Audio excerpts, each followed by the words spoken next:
Hi, I'm John Green. Welcome to my salon. This is Mental Floss. Have you ever wondered what part of the cow Salisbury steak comes from? The answer is many parts, and not just cow. Recipes have changed over time, but today the USDA says that Salisbury steak must contain a minimum of 65% chopped meat, 25% of which can be pork. The rest has to be beef. And the other 35%? Veggie filler. I believe sawdust is technically a vegetable. That is the first of many foods that are named after people you're going to learn about today.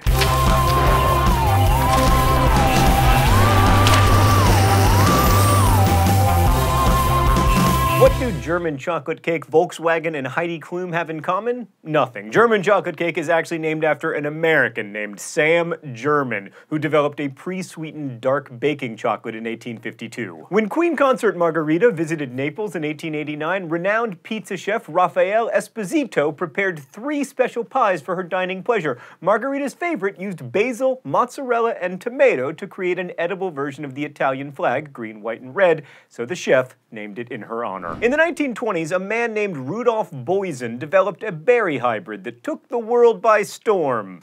Eventually. He developed the berry back in 1923, but he was unable to drum up support for it until 1932, when Walter Knott bought several plants and started selling them at Knott's Berry Farm. Legend has it that in 1894, stockbroker Lemuel Benedict drank some tequila and ended up with a hangover. He wandered into the Waldorf Hotel and requested poached eggs, buttered toast, bacon, and hollandaise sauce, and then constructed what is now known as Eggs Benedict. Oh, did someone mention bacon? We are ever closer to our staff pork chop party. History has all but forgotten Australian opera singer Dame Nellie Melba, but her toast lives on. The thin, crunchy toast was created for the diva by Savoy chef Auguste Escoffier, who also concocted peach Melba in her honor. The phenomenon of naming food after opera stars is more common than you might think, like Louisa Tetrazzini, aka the Florentine Nightingale, inspired the American pasta dish known as tetrazzini. However, who she inspired is still uncertain, because at least 2 chefs have laid claim to the original recipe. Pasta with cheese and butter is certainly nothing new, but when Roman restaurateur Alfredo de Lelio added extra butter to his recipe in 1914 to please his pregnant wife,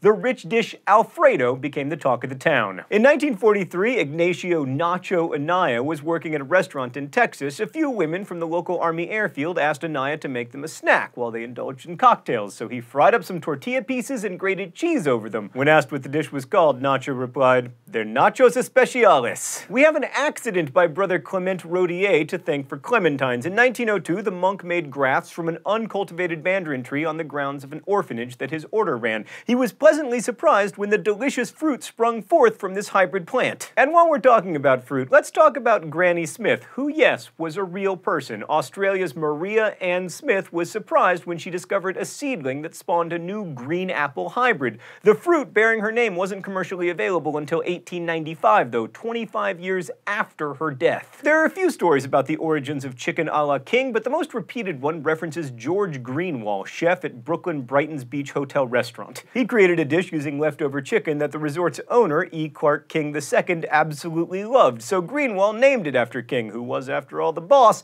and put it on the hotel restaurant's menu. "Mark, make me some chicken a la green."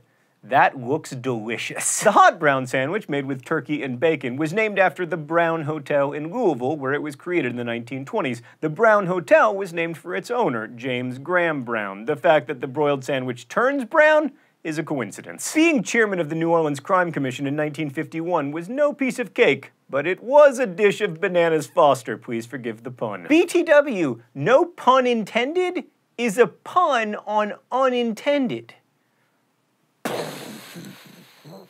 Chairman Richard Foster would often head to Brennan's restaurant after a hard day of work so that Chef Paul Blanche could concoct something special for him. When the chef's flaming banana invention became a hit, he named it after Foster. Giuseppe Cipriani, who also invented the Bellini cocktail, was also inspired by an artist when he created a dish for a woman on a doctor-prescribed diet. Contessa Amalia Nani Mocenigo's regiment included raw beef, so Cipriani served her some beef over mayonnaise with mustard and a bit of Worcestershire. He thought the color of the beef resembled the red pigments used by the Venetian painter Vittore Carpaccio. How do I get this awesome doctor who prescribes raw beef? Context is everything. You know, it's easy to get you a doctor who will prescribe you raw beef. It's hard to get a doctor who will prescribe the hot beef injections I desperately need. Had history gone a little differently, you'd be eating a PB&J Portsmouth for lunch. You've probably heard this story. John Montague, the 4th Earl of Sandwich, was playing cards with friends and asked for some meat between bread slices so he could eat with one hand and keep playing with the other. What you may not know is that when Montague was given his earldom, he had a choice between sandwich and Portsmouth. This is hotly debated, but most people agree that the Cobb salad is named after Hollywood Brown Derby owner Robert Cobb. Supposedly, Cobb threw together a bunch of ingredients for a midnight snack for himself and his pal Sid Grauman, and afterward, whenever Grauman would eat at the Brown Derby, he would request one of Cobb's salads. Kung Pao chicken is named after a late 19th century Qing dynasty government named Ding Baozhen. Gong Bao was his title. No one's sure exactly why, although some say that the chopped chicken Szechuan dish was invented for him because he had bad teeth and difficulty chewing. Created in New Orleans in 1899, Oysters Rockefeller was named after America's wealthiest person, John D. Rockefeller. The recipe came about because the chef had to substitute inexpensive local oysters for pricey French snails. Why call it Rockefeller?